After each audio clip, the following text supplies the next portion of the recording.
Hi hello అండి, welcome to big TV. ఈ రోజైతే ఒక సెలబ్రిటీ ఉన్నాడు, బిగ్ స్టార్ అని చెప్పుకోవచ్చు. ఎందుకంటే ఈయన సినిమా ఒకటి పథకం ప్రకారం అని ఒక సినిమా అయితే వస్తుంది ఇప్పుడు. ఆ, ఈ శుక్రవారం రిలీజ్కి ఉంది 7వ తారీఖు. ఆ పథకం ప్రకారం సినిమా గురించి ఆయన ఇంతకు ముందు జరిగిన విషయాలు, ఇప్పుడు సినిమాకు జరిగిన విషయాలు ఖచ్చితంగా తెలుసుకుందాం. ఆయన ఎవరో కాదు, మన సాయిరామ్ శంకర్. సాయిరామ్ శంకర్ గారు నమస్కారం.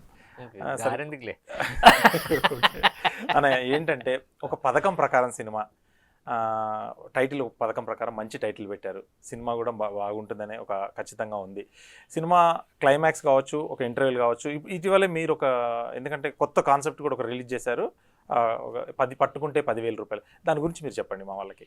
అంటే ఒక పథకం ప్రకారం అన్నది సస్పెన్స్ థ్రిల్లర్.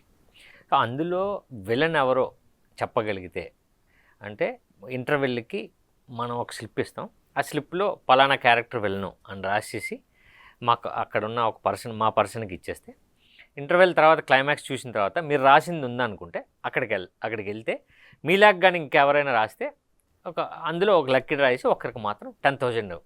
ప్రతి థియేటర్లో బాక్స్ పెట్టారా? మా పర్సన్ ఇద్దరు ఉంటారు అక్కడ. ఓకే, ఇద్దరు ఉంటారు, వాళ్ళు కలెక్ట్ చేసుకుంటారు. సో స్పాట్లోనే 10,000 కూడా ఇచ్చేస్తారు. అలా మనం 50 థియేటర్స్కి ప్రొడ్యూసర్స్ చేశారు. ఓకే, ప్రతి దగ్గర. ఒక వర్గానికి కూడా ఈయన దేవుడు ఎలా అనేది ఏంటంటే నేను త్వరలో చెప్తాను. ఒక వర్గానికి, ఎందుకంటే నేనింతే సినిమాలో చిన్న క్లిప్ ఉంటే ఫ్యాన్స్కి ఏ అడ్డంకులు జరిగినా అన్నయ్య గారి క్లిప్పే వస్తుంది. దాని విషయాల్లోనే తెలుసుకుందాం. ఒక బ్రహ్మానందం గారి తర్వాత ఒక మీమర్స్ కావచ్చు, ఇటు ఫ్యాన్స్కి కావచ్చు, ఖచ్చితంగా ఆయన అయితే దేవుడు అని చెప్పుకోవచ్చు. ఆయన మాటల్లోనే తెలుసుకుందాం. చెప్పాలి. మీరు నేనింతే సినిమాలో క్లిప్పు ఒక ఫ్యాన్స్కి వాడతారు, మొన్న ఐటీవీ కూడా మీదే ఎక్కువ వాడారు. దానికి మీ రెస్పాన్స్ ఎలా ఉంటుంది? లేదు అంటే ఏ సినిమా రిలీజ్ అయినా లేకపోతే ఏదైనా సరే వస్తుంది మీమ్స్లో. చాలామందికి, ఇప్పుడున్న కొంతమందికి నేను అలా కూడా తెలుసు. అవును, ఇప్పుడున్న జనరేషన్. సో నేనింతే లాంటి క్యారెక్టరు ఆ సినిమాకి వస్తే, ఆ సినిమాలో పబ్లిక్ క్యారెక్టర్ నాదొకటే. అందుకే ఫ్యాన్స్కి బాగా ఆ క్యారెక్టర్ కనెక్ట్ అయిపోయింది. ఇప్పుడు అంత జెన్యున్ ఫ్యాన్స్ ఉన్నారు ఖచ్చితంగా. ఇప్పుడు అంత జెన్యున్గా ఫ్యాన్స్ ఉన్నారు. అయితే నేను అంటే చేసే పని విధానం వేరే అయింది తప్ప అలాంటి హార్డ్ కోర్ ఫ్యాన్స్ అయితే ఉన్నారు. అప్పుడు ఏంటి, కొత్తగా బట్టలు కుట్టించుకొని అది వెళ్ళి లైన్లో నిలబడి సినిమా అంటే పండగ. ఇప్పుడు కూడా ఉంది, కాకపోతే ఇంకొక విధంగా ఉన్నారు. 7వ తారీఖు నిన్న ఇంటర్వ్యూలు కూడా చదివాను. ఎందుకంటే తండేల్ మీద నాగ చైతన్య, సాయి పల్లవి సినిమా మీద వేస్తున్నారు. ఆ సినిమా తర్వాతే మన సినిమా అన్నట్టుగా చెప్తున్నారు. అంటే మీరేమంటారు ఆ విషయంలో? అంతే కదా. తండేళ్ళు ఇప్పుడు పెద్ద బిగ్ స్కేల్ ప్రాజెక్ట్, అది బిగ్ ఫిల్మ్. అది ఇప్పుడు ఒక 5 థియేటర్లు ఉన్నాయనుకోండి, అందులో ఒకటి మాది ఉంటుంది. ఆ సినిమా పక్కన మా థియేటర్ ఉంటుంది. అది మీరు చేసిన సినిమా 143 ఫస్ట్ సినిమా. అప్పటికి లవ్ అంటే చాలామందికి తెలియదు. పూరి గారు, అన్నయ్య గారు పెట్టిన తర్వాత 143 అంటే ఇదా షార్ట్ కట్ అని అనుకున్నారు. ఇప్పుడున్న తరానికి కూడా ఆ 143 అనేది మీదే క్యారీ ఫార్వర్డ్ అవుతుంటుంది, మీదే చెప్తుంటారు. ఆ ఫస్ట్ సినిమా 143 అనేది మీకు ముందే తెలుసా, లేదంటే ఈ టైటిల్ ద్వారా ఇంతమంది వెళ్తుంటుంది ఐ లవ్ యూ అని చెప్పేసి నాకు తెలియదు ఆ టైటిల్ గురించి? ఆ టైటిల్ ఎలా పెట్టారనేది అన్నయ్య. ఓకే, అంటే కరెక్ట్గా ఆయన ఫిక్స్ అయ్యి ఉంటారు కదా. టైటిల్ ఏంటి అంటే ఇలా రాసి చూపించారు. 143 అంటే 143 ఉంటుంది, కింద ఏమో tag line I miss you అని ఉంటుంది. ఇప్పటివరకు అంత నక్సలిజం బ్యాక్గ్రౌండ్లో అటువంటిది అయితే ఇంతవరకు రాలేదు. మీది నక్సలిజం బ్యాక్గ్రౌండ్ ప్లస్ లవ్ పెట్టి తీశారు. ఆ టైంలోనే ఆయన అలా ఆలోచించి తీశాడు. ఇప్పటికీ అలాంటి సినిమా రాలేదు. దాని మీద ఎప్పుడు మళ్ళీ చూస్తుంటారా? అప్పుడప్పుడు సినిమా చూస్తుంటాను. ఇప్పటికి కూడా ఆ 143 గురించి చాలామంది మాట్లాడుతుంటారు. అవును, అంటే అన్నయ్య స్క్రిప్ట్స్లో, అంటే అదొక మంచి స్క్రిప్ట్, ఎంటర్టైన్మెంట్ స్క్రిప్ట్స్ ఉంటాయి, స్టోరీలు ఉన్నాయి, అవన్నీ సూపర్ హిట్లే. బట్ దీనికి ఎందుకో స్పెషల్గా ఒక ఆడియన్స్ ఉన్నారు దీనికి. అంటే మధ్యలో సస్పెన్స్ అవని, వీళ్ళిద్దరూ లవ్ స్టోరీ ఇదా అని అనుకొని, ఆ తర్వాత మళ్ళీ కథ టర్న్ తీసుకొని ఆ బ్యాక్డ్రాప్లో నక్సలైట్స్, గ్రేహాన్స్ టీమ్ మధ్యలో వీళ్ళ లవ్ స్టోరీ కొత్తగా ఉంది. ఇప్పుడు కూడా అది నచ్చుతుంది ఇప్పుడున్న ఆడియన్స్కి కూడా. ఆ సినిమా తర్వాత డేంజర్ సినిమా చేశారు కృష్ణవంశీ గారు, పెద్ద డైరెక్టర్. అది కూడా పర్వాలేదు అనుకోవచ్చు. కాకపోతే బంపర్ ఆఫర్ కూడా పెద్ద హిట్. ఆ సాంగ్ ఇప్పటికీ మీది నెంబర్ 1 చెప్పుకోవచ్చు, రమణమ్మ సాంగ్. ఆ తర్వాత కొంత డౌన్ ఎందుకు అయింది అని చెప్పేసి చాలామంది అడుగుతుంటారు. మిమ్మల్ని ఎవరైనా అడిగేసి అంటే దాని కారణాలు ఏమైనా? మీరు కారణాలు ఒకటే, అంటే మనం అందరం కలిసి ఎన్నుకున్న కథ జనాలకి రీచ్ అవ్వలేదు. ఓకే, అంటే ఇప్పుడు కథలో ఏమన్నా మార్పులు చేయాలంటారా? మామూలుగా గతంలో ఉన్న కథలకి ఇప్పుడున్న కథలకి అంటే ఏం లేదు, మార్పులు ఏమి ఉండవు. అది మనం అలా అనుకుంటాం.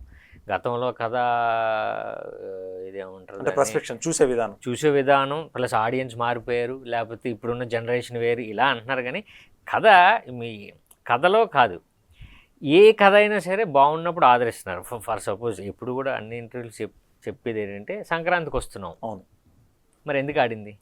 అవును ఖచ్చితంగా. ఖచ్చితంగా డాకు మహారాజు అదో కమర్షియల్ ఫిల్మ్, అది ఎందుకు అంటే మనం ఇచ్చే కథ వాళ్ళకి నచ్చితే చాలు. ఈ జానరే అన్నది ఎప్పుడు ఆడియన్స్ ఫిక్స్ అవ్వరు, అవును. మనం ఫిక్స్ అవుతాం. అంటే ఈ జానర్ హిట్ అయింది కాబట్టి రేపు సంక్రాంతికి వస్తున్నాం, ఫాలో అవుతాం మళ్ళీ. సినిమాకి 2.5 గంటలు కాదు, ఒక 20 నిమిషాలు నచ్చితే చాలన్న విధానం సంక్రాంతికి వస్తున్నాం కూడా తెలిసిపోయింది. దాన్ని మీరు ఏ విధంగా చూస్తారు? ఎందుకంటే ఒక 5-6 సీన్లు చాలు సినిమాకి, బలమైన సీన్లు, అవి పడితే హిట్ అవుద్దంటారా? అదే ఇప్పుడు చెప్పింది సంక్రాంతికి వస్తున్నాం అలా జరిగిందా? సంక్రాంతికి వస్తున్నాం చిన్నపిల్ల బుల్లిరాజ్ కామెడీ చాలా మందికి నచ్చింది ఫస్ట్ హాఫ్లో. సెకండ్ హాఫ్లో కూడా తన్ని పెడితే ఇంకా బ్లాక్ బస్టర్ అయ్యేదన్న ఫీలింగ్లో చాలా మంది కామెంట్స్ కానీ వాళ్ళు చెప్పడం జరిగింది. కాకపోతే సెకండ్ హాఫ్లో ఆ అబ్బాయి ఉండడు. అయితే ఇప్పుడు కూడా ఒక సినిమాకి 10 సీన్లు బాగుంటే చాలన్న ఉద్దేశం, దాని మీద మీరేమంటారు? అంటే ఇప్పుడు సంక్రాంతికి వస్తున్న గురించి మాట్లాడుకుంటే సెకండ్ హాఫ్ కథ చెప్పాలి కదా. అవును. సో కథకి వెళ్ళారు దానివల్ల. అలా కాదు అంటే సీన్లు ఎప్పుడు సినిమాకి ఒక 10 సీన్లు అంటే స్ట్రెంతే, బట్ కథ కూడా ఉపయోగమే. కథ లేకుండా రన్ అవుతుంది కదా, ఏదో ఒక ఎమోషన్ పట్టుకుంటుంది, లేకపోతే అవ్వదు. తర్వాత మాస్ సినిమాలు తీశారు, తర్వాత ఇప్పుడు ఇది లాయర్ క్యారెక్టర్, ఫస్ట్ టైం ఇంకోటి లాయర్ క్యారెక్టర్. ఈ సినిమా తర్వాత ఎలా ఉండబోతున్నారు? ఏం సినిమాలు ఏమన్నా కథల్లో జాగ్రత్తలు కానీ ఎలా తీసుకుంటున్నారు కథల మీద? అంటే ఈ ఒక పథకం ప్రకారం క్రిమినల్ లాయర్ అయితే ఇంటెన్సిటీ ఉన్న క్యారెక్టర్, అంటే క్రిమినల్ లాయర్ క్రిమినల్లా ఇన్ని షేడ్స్ ఉంటాయి ఆ కథలో. ఇప్పుడు ఈ సినిమా తర్వాత నన్ను అప్రూవ్ చేయ విధానం కూడా మారుతుంది. అంటే ఇప్పుడు ఎవరైనా ఒక కథ రాసుకునే వాళ్ళు ఓకే ఇలా కూడా చూపించవచ్చు, ఇలా కూడా చేయొచ్చు, ఈయన్ని మనం ఇలా ప్రజెంట్ చేయొచ్చు అనే విధానం మారుతుంది. ఇంకోటి ఏంటంటే నాకు కూడా కొంత ఈ సినిమా తర్వాత ఏమో ఇది వర్కౌట్ అవుతుంది నాకు నమ్మకం. ఏమో చూద్దాం, కొంచెం జాగ్రత్త తీసుకుని వెళ్దాం అని అనిపిస్తుంది కదా. ఇందులో క్లైమాక్స్ కూడా మిస్ అవ్వద్దని చెప్తున్నారు, దాని గురించి మీరు కొంచెం షార్ట్లో. క్లైమాక్స్ చాలా బాగుంటుంది. అంటే డాగ్స్ది అంటే ఒక 25 డాగ్స్ మధ్యలో క్లైమాక్స్ ఉంటుంది. సో అది ఏంటి ఫైట్ ఎలా వస్తుంది సినిమాలో తెలుస్తుంది. బట్ అవన్నీ మామూలు ఇది డాబర్ మ్యాన్ ఇలాంటి పెద్ద డాగ్స్ అవి, వాటి మధ్యలో అది ఆ ఇన్సిడెంట్ చెప్పవు. అది ఏమైందంటే గ్రిల్లోంచి వచ్చింది నా దగ్గరికి ఒకటి వచ్చింది. వచ్చేస్తే ఏం చేయాలి, నేను పైకి ఎక్కేసా, గ్రిల్ పట్టుకుని పైకి ఎక్కేసా. అయినా సరే అది వెయిటింగ్ అలా పట్టుకుందామని. ఏమో తెలియదు. బేసిక్ కుక్కలంటే ఇష్టమా? ఇష్టమే, కానీ భయం కూడా ఉంటుంది. పవర్ఫుల్ డాగ్స్ ఉంటాయి. సో అప్పుడు ఎవరు రాలేదు. అప్పుడు ఎవరైతే డాగ్ టేకర్ ఉంటారో ఆయన పరిగెత్తుకొని వచ్చారు. సముద్రఖని గారు అప్పుడు అంటే ఈ సినిమా కొద్ది రోజుల క్రితం స్టార్ట్ అయినా కానీ అతని కెరీర్ స్టార్టింగ్లో మీరు స్టార్ట్ చేసినా కానీ సముద్రఖని గారు ఇప్పుడు ప్రమోషన్స్కి ఎందుకు రావట్లేదు అంటారు? లేదు, నేను మాట్లాడాను. ఓకే, మాట్లాడితే ఆయన ఇమీడియట్గా రెస్పాండ్ అయ్యారు. అయితే ఆయన తమిళనాడులో ఎక్కడో ఇంటీరియర్లో ఉన్నారు. మేము చెప్పిన టైమే, నేను మాట్లాడిందే 4 రోజులు 4 days క్రితం. అప్పటి వరకు మేము ఇన్ఫామ్ చేయలే. ఓకే. సో అప్పుడు ఆయన ఇమ్మీడియట్గా ఫోన్ చేసి, బ్రదర్ నేను ఎక్కడో ఉన్నాను, మీకు ఎలాంటి సపోర్ట్ కావాలన్నా నేను రెడీ, హైదరాబాద్లో ఉంటే నేను ఇంటర్వ్యూస్కి వచ్చామని అంటే అప్పుడు వీడియో పంపించాను సార్ అన్న. రైట్. నెక్స్ట్ డే ఆయన ఈ వీడియో పంపించారు. గతంలో అందరూ తెలుగు డైరెక్టర్లతో చేశారు, ఇది మలయాళం డైరెక్టర్కి ఇవ్వడానికి కారణం ఎందుకు? ఇద్దరం ఎప్పటి నుంచో ఫ్రెండ్స్. సో అది ఆయన ఎప్పటి నుంచో చేద్దామని అనుకున్నారు. ఇంకొక మా వినీత్ భట్ గారు నాతో చేద్దాం అనుకున్నారు. వీళ్ళిద్దరూ కలిసి నాతో చేశారు. ఓకే, అలా వచ్చింది నాకు అవకాశం, అంతే. దీంట్లో కెమెరామెన్ కూడా ఆయన అవార్డు విన్నర్, డైరెక్టర్ కూడా అవార్డు విన్నర్. అంటే వీళ్ళతో ఇప్పుడు ఈ సినిమా అన్నయ్య చూసారా ఈ సినిమాని? చూడలేదు, ట్రైలర్ ఒకటే పంపించాను. ఓకే. అంటే దీని మీద ఇంట్లో వాళ్ళు చూసారా ఎవరైనా ఈ సినిమా? ఇంట్లో మా వైఫ్ చూశారు, పిల్లలు చూశారు. ఫస్ట్ టైం వాళ్ళకి బాగా నచ్చిన, అంటే ఈ మధ్యకాలంలో నా సరిగా లేదు కాబట్టి ఇది గ్యారంటీగా ఆడుతుంది. ప్లస్ ఇంకోటి ఏంటంటే మా వైఫ్ చెప్పడం, నటించావు ఈ సినిమాలో యాక్ట్ చేశారు. ఎందుకంటే మీది Act చేసావు. లవ్ మ్యారేజ్ అని తెలుసు. ఆ. ఆమె ఎందుకంటే సినిమా ఇండస్ట్రీలో సపోర్ట్ చాలా నీడ్. ఆమెది ఎంతవరకు సపోర్ట్ ఉంటుంది ఇండస్ట్రీ పరంగా? ఉంది. అంటే కథల పరంగా కావచ్చు, చెప్పడం, డిస్కషన్. అంటే మామూలు షేర్ చేసుకుంటాం, బట్ సపోర్ట్ ఉండబట్టే లేకపోతే ఇలా బండి రన్ అవుతుంది లేదంటే కరెక్ట్. అంటే అన్న ఇప్పుడు హిట్ ఫట్ అనేది మన చేతిలో ఉండదు. సినిమా చేయడం వరకు ఓ ధైర్యంగా మంచి సినిమానే అందరం స్టార్ట్ చేస్తారు. అంటే ఎక్కడ పోతుంది కథ అనేది, అంటే తీసే విధానంలోనా, లేకపోతే మధ్యలో డైరెక్టర్ వినకపోవడం, లేదంటే ప్రొడ్యూసర్ బడ్జెట్ పెట్టకపోవడం, అంటే దీని మీద ఇన్ని సినిమాల మీద మీరు ఏం ఒక్కొక్కటి ఒక్కొక్క ప్రాబ్లం శ్రీ. ఈ సినిమాకి మా రిలీజింగ్ ప్రాబ్లం, అవును ఇంకొక సినిమాకి కరెక్ట్ డేట్ ఎంచుకోలేకపోవడం ప్రాబ్లం, అవును, చాలా. ఇంకొక సినిమాకి పబ్లిసిటీ ఏదో ఒక ప్రాబ్లం ఉంటుంది. అంటే మనం రీచ్ అవ్వలేదంటే సినిమా కథే కాదు, కథ బాగున్నా సరే మంచి సినిమాలు కొన్ని రీచ్ అవ్వలేదు. అవును సో ఇప్పుడు ప్రొడ్యూసర్స్ కానీ డైరెక్టర్స్ కానీ సినిమాని తీయాలని బాగా వెళ్ళాలని అనుకుంటాం కదా, అదేదో అప్పుడు కుదరలేదు అంతే. అంటే పూజకున్న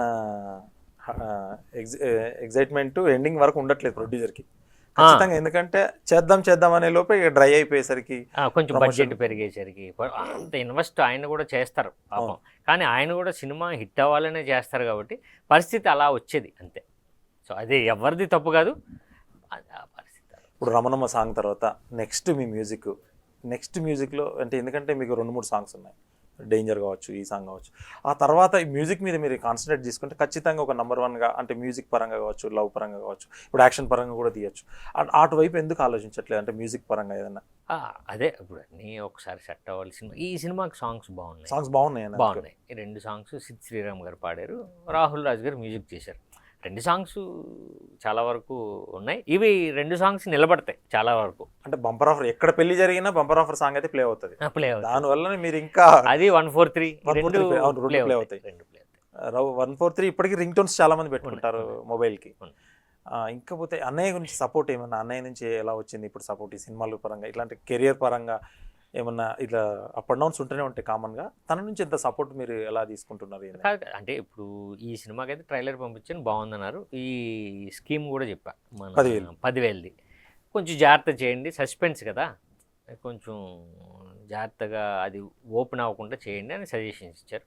ఇక మధ్యలో అంటే సజెషన్స్ ఉండవు. అంటే నేను ఈ సినిమా చేస్తున్నాను, లాస్ట్ సినిమా ఓపెనింగ్ అప్పుడు 1000 ఇలా చేస్తున్నానని ఓకే అలా చెప్తా ఉంటాను. అదే నేను ఇన్ఫార్మ్ చేస్తూ ఉంటాను. 11 మూవీస్ అయినా 12 మూవీస్ 15, 16 అయినాయి. 16 నెక్స్ట్ ఒకటి పెండింగ్ ఉంది, ఒకటి రిలీజ్ రెడీ పెండింగ్ ఉంది, అది రెడీ చేయాలి. రీసౌండ్ అది నెక్స్ట్ మంత్. ఇక ఇది ఎప్పుడైతే బాగుందో అది ఇంకా మేము దానికి కూడా వచ్చేస్తాం. పట్టుకుంటే 10,000 ఎంతమందికి ఇస్తారు డబ్బులు? 50 మందికి, 50 సెంటర్స్, 50 మంది. మిగతా ఏమైనా ఇవ్వాలంటే నువ్వు తెచ్చి ఖచ్చితంగా మీ సినిమా ఆడాలని చెప్పి కూడా ఖచ్చితంగా ఇస్తాను నేను. నిజంగా ఆడుతుంది, ఎందుకంటే సినిమా లేదు, సినిమా బాగుంది ఖచ్చితంగా. ఎందుకంటే చాలా మంది ప్రమోషన్లో దీంట్లో ఫెయిల్యూర్ అవుతుంటారు కాబట్టి ఖచ్చితంగా, అంటే దానికి పలు రకాల సినిమా బడ్జెట్ కూడా దాన్ని సహకరించాలి. ఎందుకంటే సినిమా ఇది లాంగ్ రన్. ఇప్పుడు డైరెక్టర్ గురించి ఏం చెప్తారు? ఆయన టెన్షన్లో ఉన్నట్టున్నాడు బాగా. ఆయన అంటే దీని మీద వన్ ఆఫ్ ది ప్రొడ్యూసర్స్ కాబట్టి దాని మీద స్పెండ్ చేశారు డబ్బు. బట్ ఆయన నమ్మకం ఏంటంటే సినిమా మీద బాగా స్ట్రాంగ్, అందుకనే చాలా పట్టుకొని ఉన్నాడు ఆయన. అంటే మనం సినిమా చూస్తున్నంతసేపు ఇప్పుడు ఇంట్లో కూర్చొని ఒక స్టాండర్డ్ ఫిల్మ్ మనం చూస్తూ ఉంటున్నాం, నెట్ఫ్లిక్స్ మన ఇండియన్ ఒరిజినల్స్, దానికి ఏమాత్రం తీసిపోదు. ఓకే, వీళ్ళు ప్రతి క్రాఫ్ట్లో వీళ్ళు ఇష్టపడి కష్టపడి చేశారు అన్నది మాత్రం రేపు మీరు సినిమా చూస్తే అర్థమవుతుంది.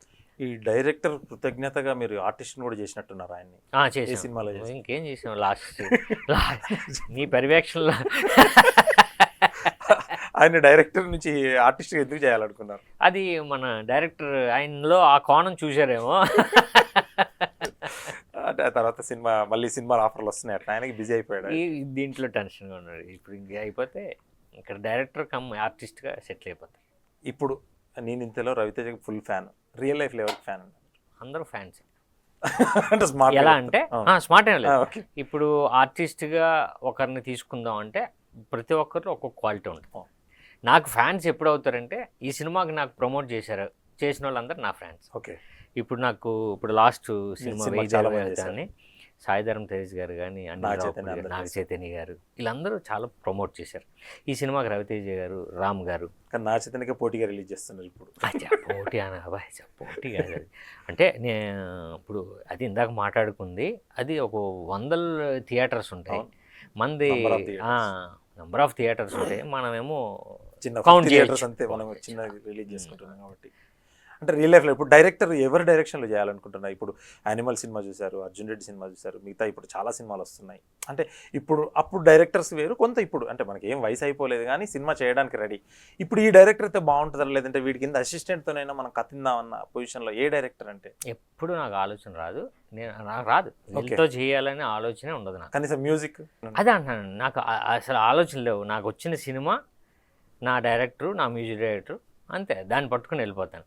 లేదు వీళ్ళతో చేయాలి, లేకపోతే వాళ్ళతో చేయాలి, అసలు నాకు ఆలోచన ఉండదు. సరే, ఇప్పుడు వేదర్వే చేసేటప్పుడు భీమ్స్ చాలా చిన్నోడు, ఇప్పుడు ఆయన దొరకట్లేదు కూడా.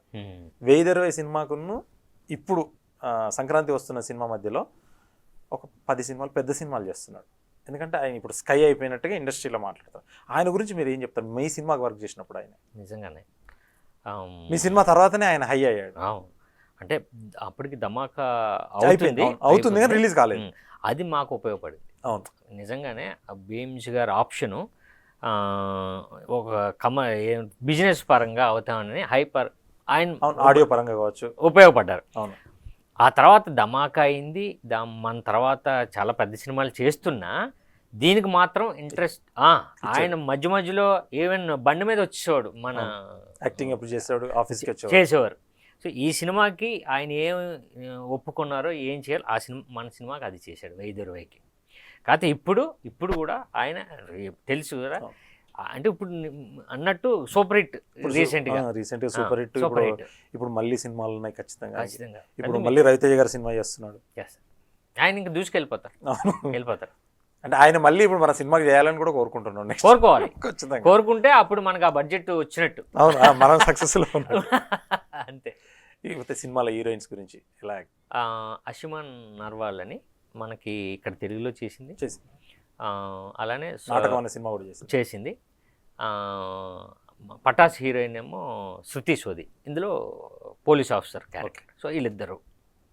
ఇక యూజువల్ మన సముద్రకని గారు. సో సముద్రకన్ గారు చూసారండి? చూడలేదు. దీనికి ఏమైనా ప్రీమియర్స్ ఏమైనా ప్లాన్ చేస్తున్నారు? ఇంకేం ప్రీమియర్స్ లేవు. ప్రీమియర్స్ అయితే మాకు ఆ పట్టుకుంటూ 10,000 పట్టుకెళ్ళిపోతారుగా. ఇది మార్నింగ్ షో వరకేనా? పట్టుకుంటే 10,000 మార్నింగ్ షో వరకే, మధ్యాహ్నం అలా ఏం లేదు. మధ్యాహ్నం నువ్వు ఇచ్చుకోవడం ఇంక సస్పెన్స్ రివీల్ అయిపోద్ది శ్రీ. అవునా, ఖచ్చితంగా రివీల్ అయిపోతుంది. ఇంకోటి మార్నింగ్ షో ఇక్కడ 11కి పడి ఇంకోటి ముందు పడినా అయిపోతుంది, నష్టమే. అవును, సో అవన్నీ జాగ్రత్తలు తీసుకుంటున్నాం. అదే రోజు ఇస్తున్నారా డబ్బులు స్పాట్లో? అంటే వీళ్ళతో ఏమన్నా మళ్ళీ గెట్ టుగెదర్ లాంటి ప్లాన్ ఏమన్నా ప్రమోషనల్ ప్లాన్ చేస్తాం, అది చేస్తే బెటర్ ఏమో. బేసిక్గా ఈ యాడ్స్ ఈ దీంట్లో ఉన్నావు కాబట్టి ఐడియా వెంటనే ఇచ్చాం. నిజంగానే వాళ్ళతో 50 మంది కాబట్టి 50 మంది, అది కూడా రమ్మంటే వెంటనే ఇమ్మీడియట్గా వస్తారు. లేదా మేము వెళ్దామా అవును అని. అంటే ఏం లేదు, మార్నింగ్ షోకి పర్లేదురా, మ్యాట్నీకి బాగుందిరా అన్న టాక్ వస్తుంది ఖచ్చితంగా. అది వచ్చిన వెంటనే సండేకి పిలుచుకుంటాం. ఏమన్నా సలహాలు అంటే నీకు ఫోన్ చేసి తప్పలేదు, వాళ్ళని పిలిచిద్దామని అనుకున్నాం నేను. అవునా, పిలిచి ఇవ్వడం బెటర్. అదే ఒక ఫంక్షన్ లాగా కూడా క్రియేట్ చేసుకోవచ్చు, వాళ్ళు ఉన్నప్పుడు చేసుకోవచ్చు. ఇంకా ఫైనల్గా సినిమా గురించి ఏం చెప్తారు? ఏం సినిమా ఇప్పుడు అప్కమింగ్ సినిమాలు ఏమున్నాయి? దీని తర్వాత నేను కమిట్ అయ్యాను ఒకటి, మైథలాజీ రంపచోడవరం ఏదో చేస్తున్నా, అది ఒకటి కమిట్ అయ్యాను. కాకపోతే అది అయితే దానికి ఇళయరాజా గారు మ్యూజిక్ అయిపోయింది. ఓకే, స్క్రిప్ట్ ఉంది, కాకపోతే చిన్న ఏమంటారు చిన్న గ్యాప్ వచ్చింది. ఓకే, బట్ అది ఎక్కుతుంది. ఎందుకంటే మ్యూజిక్ అలాంటి మ్యూజిక్ డైరెక్టర్ గారుతో వర్క్ చేయడం మాకు అందరికీ అదృష్టమే. ఆయన సాంగ్స్ ఇచ్చేసారు, ఆ సాంగ్స్ గురించి సినిమా చేయాలి. ఇళయరాజా గారి కోసం. ఇళయరాజా గారు ఎన్ని సాంగ్స్ అండి? 5 సాంగ్స్. కాకపోతే లేదు ఇంకొక సాంగ్ కూడా అవసరం అని 6th సాంగ్ కూడా ఇచ్చారు ఆయన. ఓకే, సో మన వంశీ గారు కూడా, పెద్ద వంశీ గారు కూడా ఒక సాంగ్కి లిరిక్స్ అందించారు ఆ సినిమాకి. సో అది రన్నింగ్లో ఉంది. బట్ జానర్ అది విలేజ్ బ్యాక్డ్రాప్. ఓకే, మొత్తం అక్కడే జరుగుతుంది. మొత్తం ఏదైతే మన పోలవరం అక్కడ జరిగే కథ. ఇప్పుడు చూసిన సినిమాల్లో ఏ సినిమా క్యారెక్టర్ అయితే ఇది బాగుండ్రా నేను చేస్తా అనుకున్న సినిమా ఏదైనా ఉందా రిలీజ్ అయినప్పటి నుంచి? అంటే వేరే సినిమా, మీ సినిమా కాదు. అదే నా సినిమా కాదు, వేరే సినిమా. బాగున్నాయి ఈ మధ్య వస్తున్న సినిమాలు. నాకు తంగలా అన్న తంగలా, అవును, విక్రమ్ సినిమా అలాంటి ఏదో పొడి చేద్దామని. లేదు లేదు, అంటే మీరు ఎందుకంటే గతం నుంచి ఇప్పటి వరకు కూడా మీరు క్యారెక్టర్ కష్టపడతారు, చేస్తున్నారు, సిన్సియర్గా వర్క్ చేస్తున్నారు. బట్ అది దైవాధీనం, ఇస్తుంది, ఖచ్చితంగా ఇస్తారు. మీరు బ్యాట్ పట్టుకొని ఇండస్ట్రీలో తిరుగుతున్నారు కాబట్టి 6-4 కొడతారు. కానీ ఆ తంగలా లాంటి క్యారెక్టర్ అంటే అంత క్రిటికల్ క్యారెక్టర్ కదా అది, అందుకని దాన్ని చూసి విక్రమ్ గారిని నచ్చిందా అని చెప్పేసి. నిజమే, మంచిదే. ఇంకా ఎవరైనా ఇప్పుడు మన తెలుగులో నాకు అంటే నువ్వు ఇప్పుడు ఇమీడియట్గా అడిగేసరికి నేను ఈ మధ్య వచ్చిన సినిమాలో అది చెప్పాను. ఓకే, ఈ మధ్య సంక్రాంతి సినిమాలు చూసారా? సంక్రాంతికి వస్తున్నాం. ఓకే, అదొకటే చూసారేమో? ఒకటే చూశాను. అంటే బాలకృష్ణ చూడలేదు. బాలకృష్ణ గారు నేను చూడలేదు. Okay okay. అంటే ఫ్యామిలీస్ అని సరే అటు వెళ్ళాం. ఓకే, ఇంకా ఇంట్లో వాళ్ళ సపోర్ట్ ఉంది, పిల్లలు హ్యాపీ లైఫ్ అయితే బాగానే గడుస్తుంది కాబట్టి సినిమా పరంగా, కెరీర్ పరంగా బాగా రావాలనే కోరుకుందాం. అయితే ఎలాంటి సబ్జెక్ట్ ఎంచుకుందామని మామూలుగా ఇప్పుడు ఫ్యూచర్లో ఒక మంచి సబ్జెక్ట్ ఏదైనా, లవ్ అంటే లవ్ చేయగలరా? ఇప్పుడు లవ్ చేద్దామని అనుకుంటున్నారా? లవ్ సబ్జెక్ట్ అదే అంటున్నాను నేను. అంటుంది లవ్ స్టోరీ అన్నది నాకు సరిపడేది ఉంటే చేయొచ్చు కదా. ఇప్పుడు వెంకటేష్ గారికి చేశారు. అలానే కాదు, నా క్యారెక్టరైజేషను సరిపడా ఉంది అనుకో, అది మెచ్యూర్డ్ లవ్వా లేకపోతే టీనేజ్ లవ్వా, లవ్ స్టోరీలు చాలా ఉంటాయి కదా. ఇంత జర్నీలో మైనస్ ఏమనుకుంటున్నారు? అసలు నేను అంటుంది అసలు ఆ టాపిక్ నాకు రాదు. ఇది మైనస్ అని నేను అనుకోను. దాన్ని ఓకే, ఇది మనం మిస్టేక్ చేసాం, దాన్ని ఏం చేయాలి, అదే మైనస్ ప్లస్, ఇది చేస్తే బాగుండేదేమో అని. అంతే. ఆ బాగుండే దాంట్లో నాది ఎంతవరకు, నా ప్రాబ్లం ఎంతవరకు ఓకే, లేకపోతే ఆ పరిస్థితి లేకపోతే ఏంటి అన్నది నేను ఒకసారి నాకు నేను అనుకుంటాను, అంతే తప్ప. అప్పుడు అనిపిస్తాను ఇంత సిన్సియర్గా అమ్మ సినిమాలు ఇంత సిన్సియర్గా కష్టపడుతున్నాం, ప్రమోషన్ వర్క్, లాస్ట్ సినిమా చూశాను, ఈ సినిమా మీద ఏ సినిమా అయినా దాన్ని వెంట పడతారు. ల్యాబ్లో అయ్యేదాకా, వర్క్ అయ్యేదాకా కూర్చొని కొంచెం కాన్సన్ట్రేట్గా, ఎందుకంటే ఖచ్చితంగా వర్క్ చేస్తారు. అంటే దాని మీద ఎప్పుడైనా బాధ అనిపించలేదా? ఏంది మనకి ఎక్కడ ఏం జరుగుతుందని చెప్పేసి? అనిపించలేదు, నిజంగా అనిపించలేదు. ఈ జాతకాలని జ్యోతిష్యాన్ని నమ్ముతారా? నేను అనిపించలేదు. ఎలా అంటే నా జాబ్ అది ఫీల్ అవుతాను, అది నా జాబ్.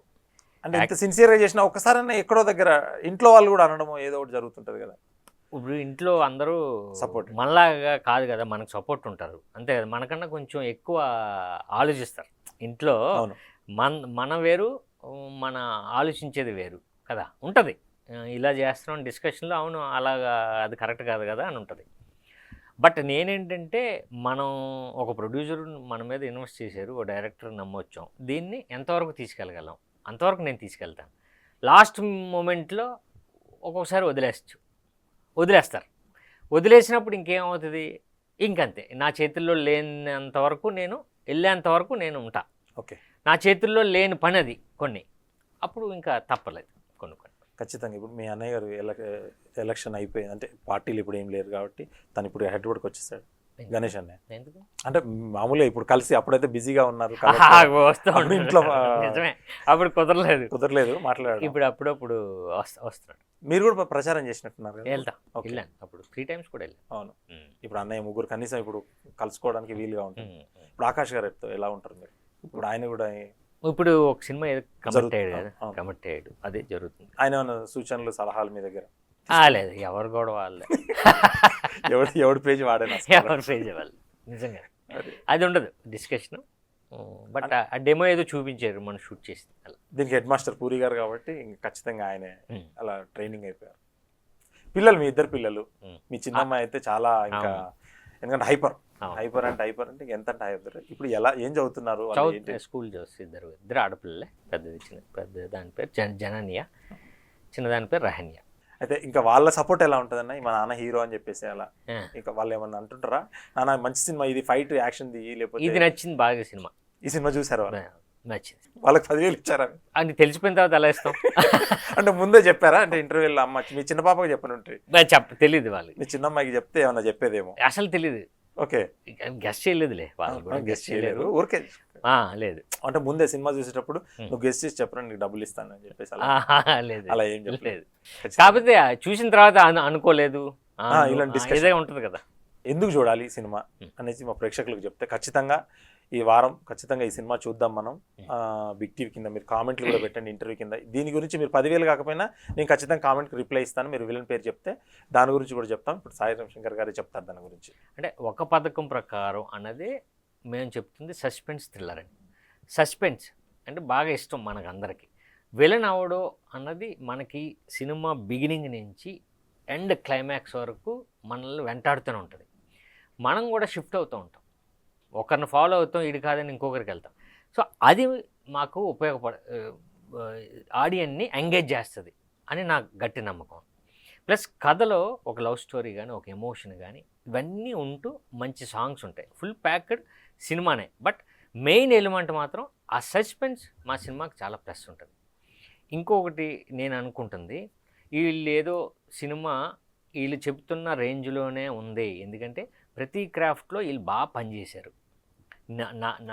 మేము ఆర్టిస్టులుగా మేము చేసే విధానం కానీ, డైరెక్టర్ కానీ, కెమెరామ్యాన్ కానీ, బ్యాక్గ్రౌండ్ స్కోర్ అన్నీ కూడా స్టాండర్డ్లో ఉంటాయి. అంటే ఒక సినిమాని వీళ్ళు ఇష్టపడి చేశారే అని అనిపించే విజువల్ మాత్రం అక్కడ ఉంటుంది. ఓకే. సో నా నమ్మకం ఏంటంటే ఈ సినిమాకి ఆ పట్టుకుంటే 10,000 అన్నది సినిమా రావడానికి ఉపయోగపడినా, కానీ సినిమాకి వెళ్ళిన తర్వాత వీళ్ళు పెట్టింది కరెక్టేరా, వీళ్ళకి కరెక్టే, మనల్ని ఏమీ చీట్ చేయడానికి ఇది చేయడానికో వీళ్ళు 10,000 పెట్టలే, మనం మిస్టేక్ చేసాం, మనం అనుకున్నది కాదు అన్నది ఆడియన్స్ ఫీల్ అవుతాడు. మాకు డెఫినెట్గా ఈ సినిమాకి వాళ్ళు మార్కులు వేస్తారు. ఖచ్చితంగా ఈ 10,000 కోసం అయితే పథకం ప్రకారం రావాల్సిందే వాళ్ళు. అది. సో డెఫినెట్గా ఒక పథకం ప్రకారం మాకు ఈ 7th మాకు మంచి రిజల్ట్ అయితే రాబోతుంది ఖచ్చితంగా. ఇదండి ఈరోజు బిగ్ స్టార్ మన సాయి రవిశంకర్ గారితో మాట్లాడాము. ఎందుకంటే ఒక పథకం ప్రకారం ఖచ్చితంగా చూడాలి. మీరైతే 10,000 కావాలనుకున్నారు కాబట్టి ఖచ్చితంగా ఒక పథకం ప్రకారం సినిమా వెళ్ళి పథకం ప్రకారంగా డబ్బులు అయితే మీరు గెలుచుకోవాలని చెప్పేసి కూడా మనస్ఫూర్తిగా కోరుతున్నాను.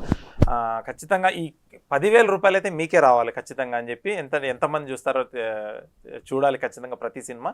సాయి రవిశంకర్ గారి కోసం ఈ సినిమా మీరు చూసి పెద్ద హిట్ చేసి నియర్ మీ పక్కనే సినిమా థియేటర్లో రిలీజ్ అవుతుంది.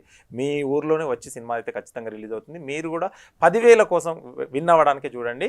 ఖచ్చితంగా మీ మెదడుకైతే ఒక పథకం ప్రకారం అనేది ప్లాన్తోనైతే ఉన్నారు. మీ మెదడుకు ఒక ఇంటెలిజెన్స్ ఐక్యూ అయితే పెట్టాడు సాయి రవిశంకర్ గారు. ఖచ్చితంగా మీరు ఒక ఇంటెలిజెన్స్ అని నిరూపించుకొని ఆ 50 మందిలో మీరు ఒకరయ్యి ఖచ్చితంగా మళ్ళీ సాయి రవిశంకర్ గారితో వచ్చి డిన్నర్ లంచ్ అన్నగారు పార్టీ ఇస్తా అన్నారు. ఖచ్చితంగా మనం కూడా పార్టిసిపేట్ చేద్దాం అందులో. థ్యాంక్ యూ అండి. Thank you. For more videos like this, subscribe Big TV channel.